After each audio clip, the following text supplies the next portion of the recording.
Mr. P.R.K.Murthy, Director Metro Projects, Mumbai Metropolitan Region Development Authority. A very warm welcome to TrafficInfraTech Expo. So you're coming here to the Expo for the third time. So what is it that brings you to the Expo every time? This gives an insight into all the transportation technologies, security solutions, parking solutions, and for traffic management, since the cities are growing up in large numbers in private vehicles as well as two-wheelers. So this gives insight into latest trends and technologies and know how we can effectively improve this system. Okay, and you have been to the various exhibitor stalls today. So are there some latest technologies that you were not aware of which have been displayed here? We have been seeing some of them. Now they have brought further advancements. Like we have the mobile signals, then the signals, traffic signals operating with Wi-Fi technologies. Then the intelligent transport systems which were not available earlier. Now we are able to monitor the systems online. Those are available now. In terms of, mostly the improvement is in terms of communication and some of the hardware. Okay. Since you used to head transportation earlier and now you head metro, so you have a very vast knowledge about both the areas. Now we are in the second phase of metro in Mumbai. So what are the highlights? Is it going to be exactly what it was in the first phase, or there would be some changes? The first phase was the first project in India taken up on PPP basis. Subsequently, Bangalore, Delhi Airport Express line were taken up. But once in the last 10 years, Mumbai would have seen at least a 100-kilometer metro network. However, we have only done 11 kilometers. So there is a dire need to improve the metro system in Mumbai so that the Mumbai transport problem is mitigated and minimized to a large extent. So from that perspective, and metro projects being capital intensive, government decided these will be all now in the government funding form. So the state government has come up with a vision that in next 4 years we should complete about 118 kilometers of metro, elevated metro lines, and subsequently about 450 kilometers Mumbai region requires metro. This metro system will start spreading to entire region to other parts of where, as per the priorities, the demand will be taken. So the second phase now, in what stage is it? For the second phase is already we have started construction. You can see right in the front Western Express Highway, the barricading has been done, and the work started by 3 packages, and within 2.5 years the civil works are to be completed. And line 2A between Dahisar to DN Nagar, that also through DMRC it is being done as a deposit work.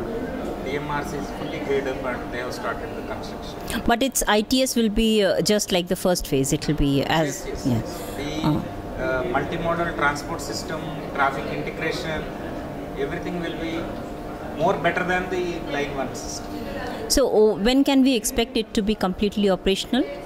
2019 we wanted that system should be completed and should be ready for.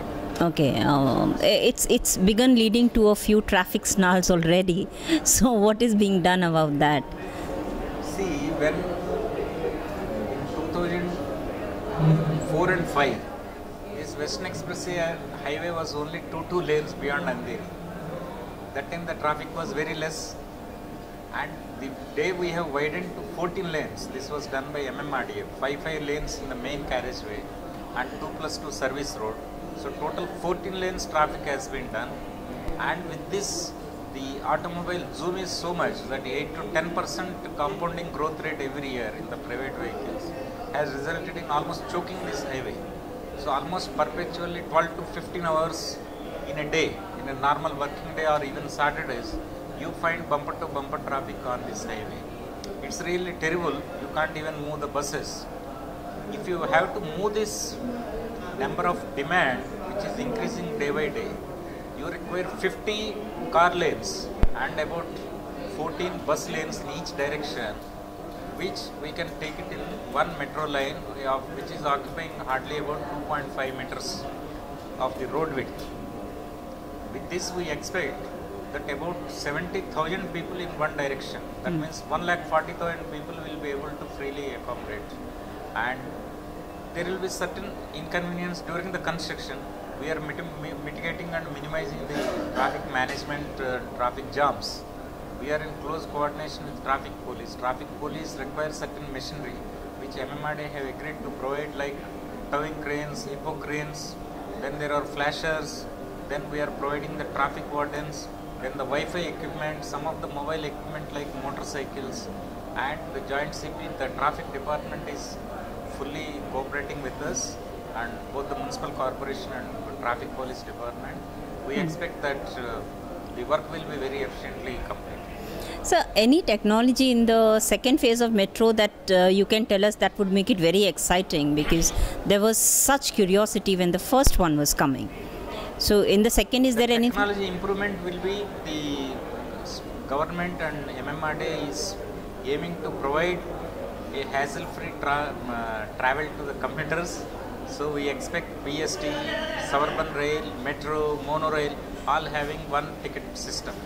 So, that would ease the, it will be a cashless transaction and ease the inconvenience to the customer. But though it is very good that the government is handling everything itself, there could be one disadvantage that at times, there would be certain technologies, etc., that it may not be aware of, or it might miss out certain points, because quite often, and I'm sorry to say that, no offense meant, but sometimes the government projects, tend to lack certain. We have the Ministry of Urban Development has a metro steering group where all the metro corporations meet once in 2 months or once in 3 months. They exchange the views and trends and the latest technologies.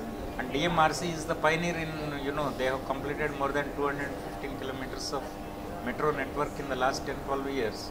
And they have been advising us, and they will be with us. Okay, so then that means in this committee there are the metro bodies of all the yes. all in the country. All the metro undertakings in the country.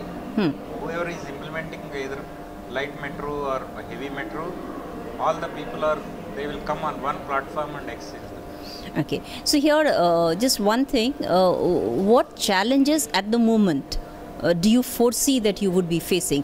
Because first was an experiment and there were a few challenges, but in the second you are much wiser and you are much better equipped, but still there would be challenges. So what does MMRDA foresee? Mumbai challenges are, traffic management is the biggest challenge which we are now tackling, and the second one is the utilities. We aim that with packaging and slicing. Earlier Metro Line 1 was completely done by one contractor, whereas here we have done it to 3 packages, so that the efficiency of the contractors by distributing this is brought in, and we expect that things will improve, and the utility is the biggest challenge, and traffic management. I don't see any other challenge.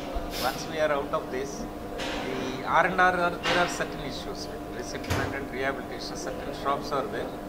But MMRDA have handled more than 50,000 families under World Bank project and other MMRDA projects. So it is a challenge, but we are confident that we will overcome this. Okay, and will the third phase of metro also begin, say, simultaneously, parallel, once this is halfway through or something? When do you intend to do that? 6 months, you will see line 2B from DN Nagar to Mandale, which is around 23 km, Vadala to Thane, which is 33 km, and one more is JVLR, right from Lokhandwala complex to Kanjurmarg, which is around 15 kilometers. All these lines will be taken up for implementation in next 6 months. 6 months? Yes. Oh. So you will have at some point of time 5 lines being under execution for Mumbai. At the same time? But it is for the good of this metropolitan city. Okay.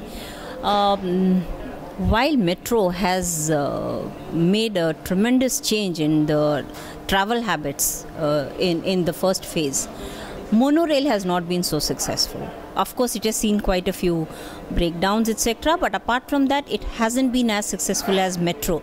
So what do you think went wrong? Mono and metro are no comparison. Monorail is a feeder system where you can't do a BST, elevated bus or any other system, and you can't leave those areas to the perpetually for the traffic problems. You need to improve the transport system in those areas. So for those demands and for those type of cities or the corridors, localities which it is going with sharp turns, there is no other system which can work there. So therefore monorail is implemented. Once it is commissioned up to Mahalakshmi station, we expect that there will be a huge jump in the ridership in the monorail system. Okay. Now, apart from the metro in Mumbai, which are the other areas, which are the other projects that can be highlighted of MMRDA in various parts of the state? MMRDA is basically in the Mumbai metropolitan region. But the another game changer will be Mumbai Trans-Harbour Link, which is nearly 18,000 crores project, which is now in the bidding stage. There is a big change, and there are certain regional linkages, multimodal corridor, which encompasses right from Alibag to Virar and connects all the national highways and state highways and major roads, which will form a ring, so that you know the travel anywhere to anywhere in Mumbai. The aim of the transport plan is that you should be able to reach in an hour's time. So MMRDA has quite a few important plans and challenges, of course, for the residents of Mumbai and even those who come to Mumbai. So is there anything that you would want to tell the public, what you want to assure them of? People should extend their cooperation, give constructive criticism, and don't criticize for the sake of criticism, and be positive and look for a better future.